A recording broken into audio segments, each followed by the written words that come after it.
Okay, so now we've added integers to our number system. So we now have integers. We've expanded things from our whole numbers to integers now. And let's notice some trends here. So if we add integers,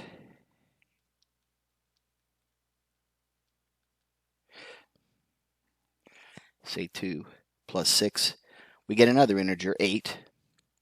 So, okay, same is true if we subtract.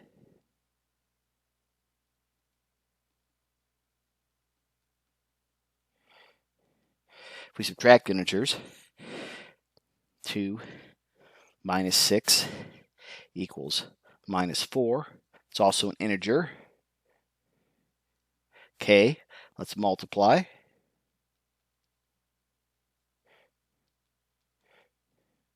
Let's multiply our integers.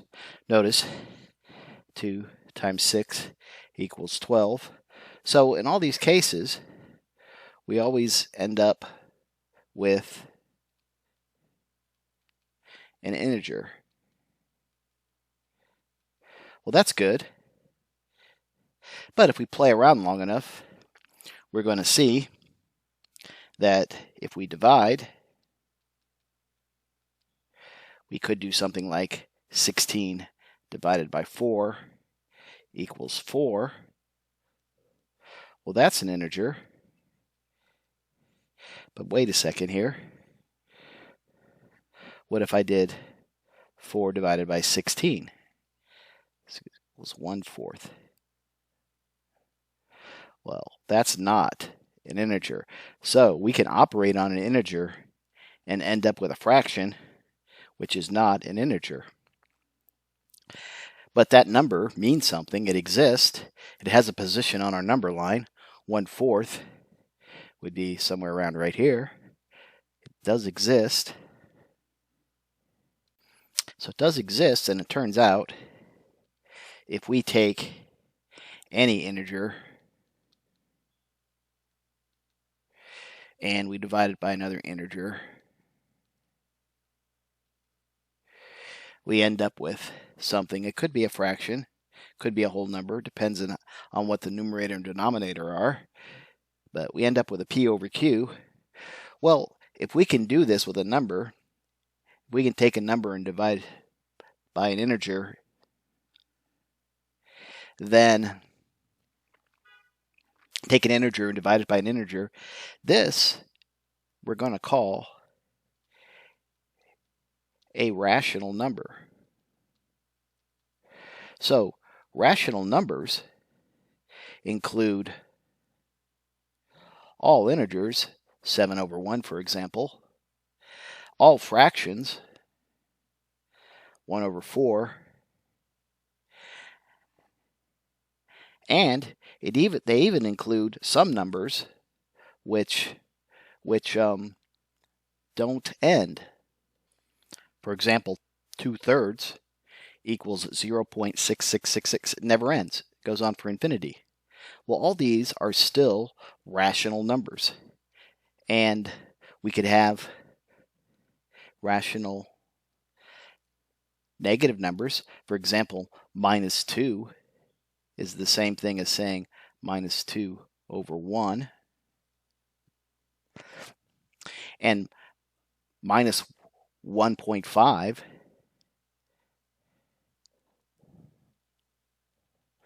that's the same thing as saying -3 over 2. So those are all still rational numbers. So we can have negative numbers that are rational numbers, positive numbers that are rational numbers. So now we're really filling in this number line. So a rational number is anytime you can take an integer and divide it by another integer and get a number. So let's look at maybe another example. Say we have 48 and we divide it by 15. Well, this is the same thing as saying 48/15, right? So that's an integer over an integer. So 45 is 3. So now we're going to be in decimal territory here, 2. So this equals 3.2. And you can see 3.2 somewhere around here is on our number line. So that's another number in our number line. All these are rational numbers. So rational numbers can repeat even forever. As we said, rational numbers can just be fractions, or rational numbers can be integers or whole numbers. Well, believe it or not, the Greeks and later other folks have found numbers that don't follow this rule, that are actually numbers. Let's consider this idea. Well, the Greeks recognized that when you have a triangle, there's a relationship between all the different sides of a triangle. And in fact, when you have a triangle where this angle, this line is perpendicular to this line, so this one's straight up and down, this one is horizontal, that we can figure out what this line is. And what they recognized it was, is they could take and they could build a square that had, each side was 4 here, for example. And we know that the area of this, 4 times 4, equals 16. Then they could also do something similar over here.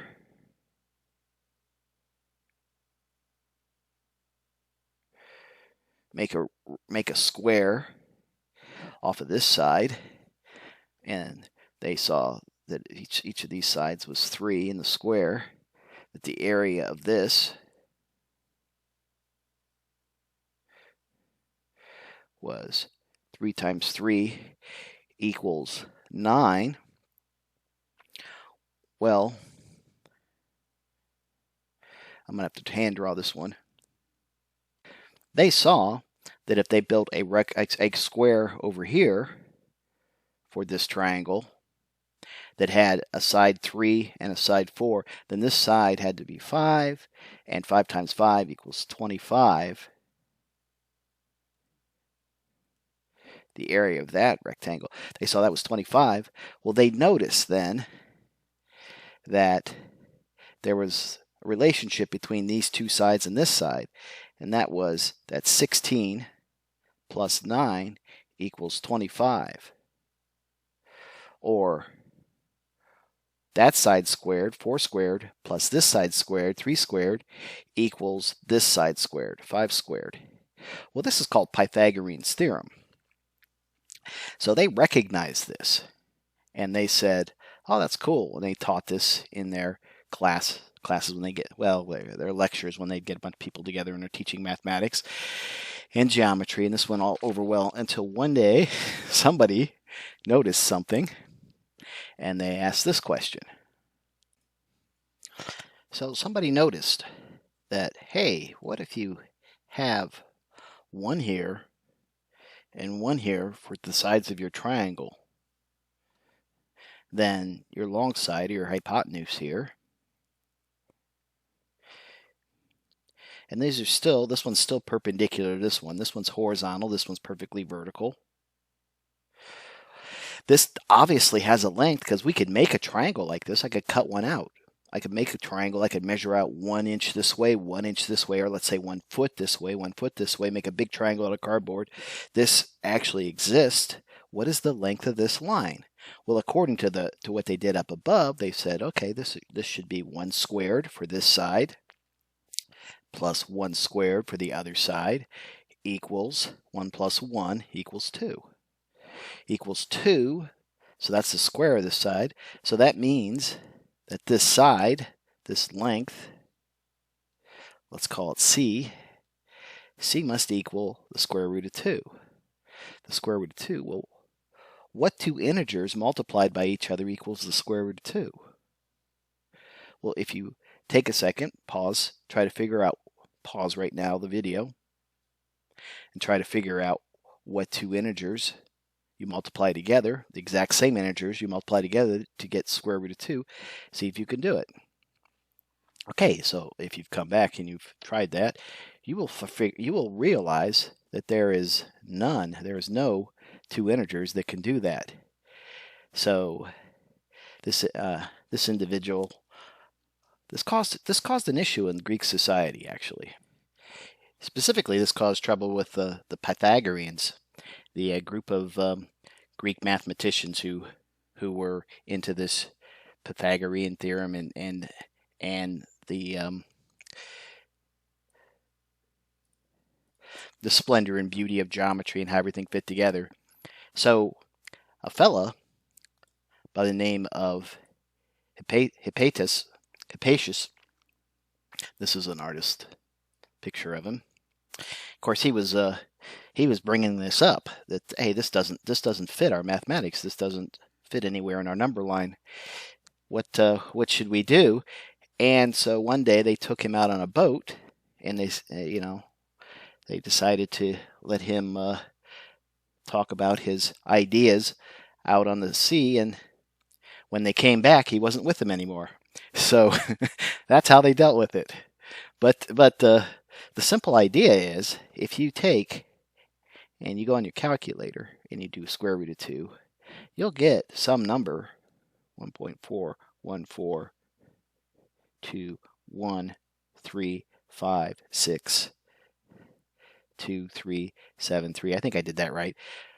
And that might be all you see, and you might see, so that works. But if you were to take this number and you multiply it by itself, you'll see you're not getting 2 exactly back. That's because the calculator is rounding this number. This number actually goes on forever.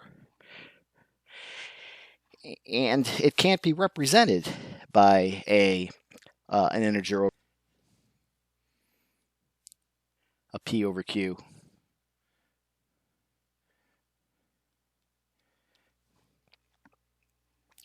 This is a different type of number. This isn't an integer. This isn't a rational number. This is an irrational number.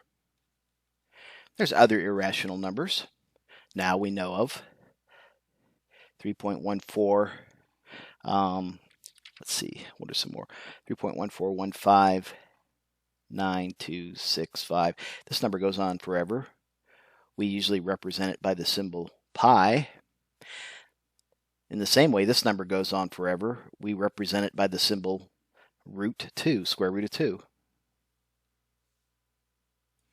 Well, to make a long story short, we recognize these nowadays as actual numbers. And these numbers, these irrational numbers, fit in our number line. For example, pi goes here. Sometimes we've actually created symbols for these numbers. Pi goes here. Square root of 2.